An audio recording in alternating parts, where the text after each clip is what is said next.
It's Father Matt Frisbee with the Sports Roundup. He is going to take us inside sports. Good morning, Father. Hey, Father. Good morning, Dave and Ron. Good to be with you today. Certainly lots going on in the world of sports, of course, especially as all of football has begun. But let's just briefly talk about, baseball, as we have about less than 20 games left in the regular season.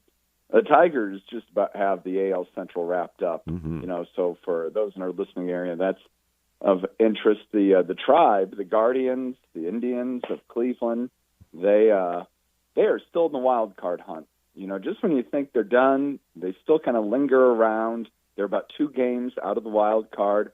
Last night, Cleveland really put a walloping on Kansas City Royals. They won 10-2. And especially what's of note here, the Royals are in the wild card hunt too, so that was important for the Tribe. But the Guardians starting pitcher, Slade Ciccone, had a no-hitter going into the 8th inning. And it was in the 8th inning that got broken up. But eight shutout innings for Slade Ciccone, only giving up 1 hit.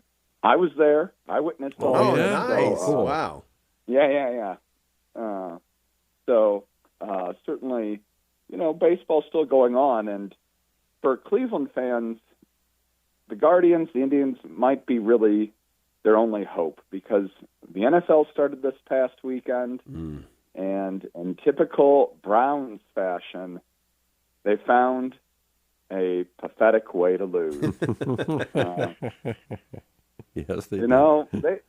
They in many ways dominated that game, especially in the second half.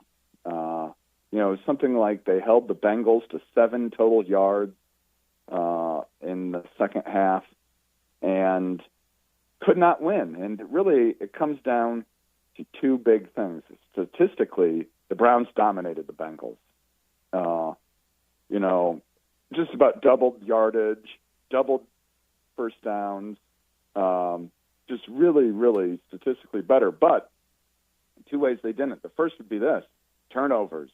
Bengals got 2 key interceptions that were not on Joe Flacco. Not Joe Flacco's fault. He played pretty well, but receivers drop passes. They pop up into the air. Cincinnati defenders were right there to intercept them.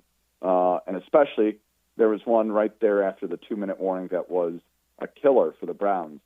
The other thing would have been the missed extra point, which every time this happens, Browns score a touchdown to go up 16-14, and the kicker misses the extra point. And every time that happens, you just know, that's going to come back to haunt us. And it did, because Bengals got a field goal, and then the Browns kicker, again, a chip shot field goal. 32 yards.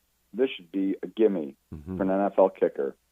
He pushed it wide right. Wow, and, so Browns lose. What else is there to say? Other than this, Joe Flacco played well. The rookies, 2 rookies, 3 actually really stood out for the Browns. Tight end, Harold Fannin, went to BGSU, a Falcon. He played well. Dylan Sampson, rookie running back, played well. And linebacker Carson Schlesinger played well as well.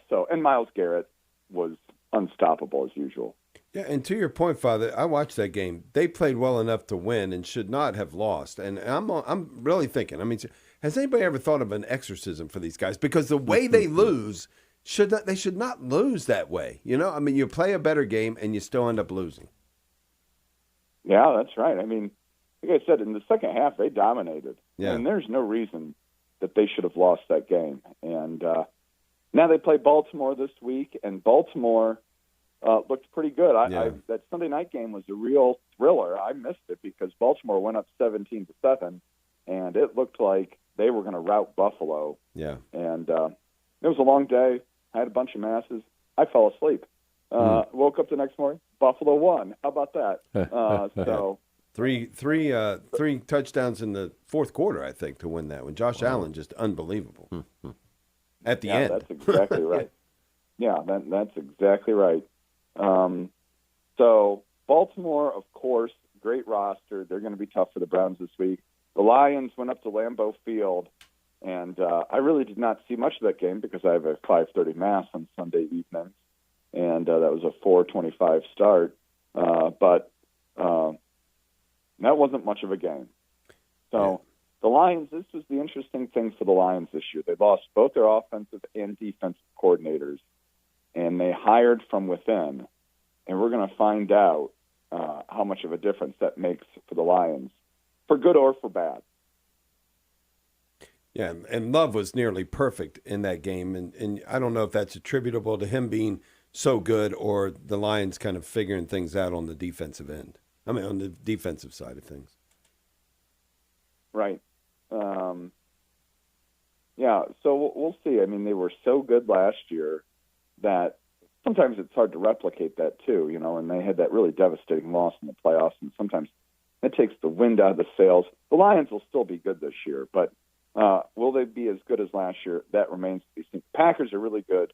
They made that big trade for Micah Parsons, and the Packers clearly are going for it all. So we'll see. That conference is going to be tough because the Bears looked good yesterday too. I mean, eventually looked good.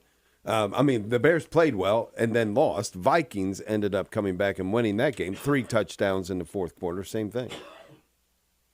Yeah, that's exactly right. J.J. McCarthy's first touchdown pass was not to his team, but then he, throwing that pick six. Yeah. But then he came back. Yeah. He's got a great coach in Kevin O'Connell, and came back, threw a couple touchdown passes there in the fourth quarter. Vikings come back. So the NFC North with all of those teams, Packers, Vikings, Bears, and Lions, that's going to be a tough division. So we'll see. Now, speaking of J.J. McCarthy, that leads us to Michigan. Yeah. They went to Norman, and Michigan could not get the win. Ohio State played a cupcake. Right. And won 70-0. Yeah, that's true. Well, Father Matt, always a pleasure, and you learned so much. Glad you were at the game last night. What a great game to be at. Today, it was a great game. Yeah. Today is International Buy a Priest a Beer Day, so I don't know if you're a beer drinker or not, but if you go and get one today, put it on my tab, will you? Will do, Ron, happily. There you go. Where is that tab? I think I want to get on Ron's tab, too. I haven't disclosed the location. Father Matt Frisbee, thanks. Have a wonderful day. Thank you. You too. God bless.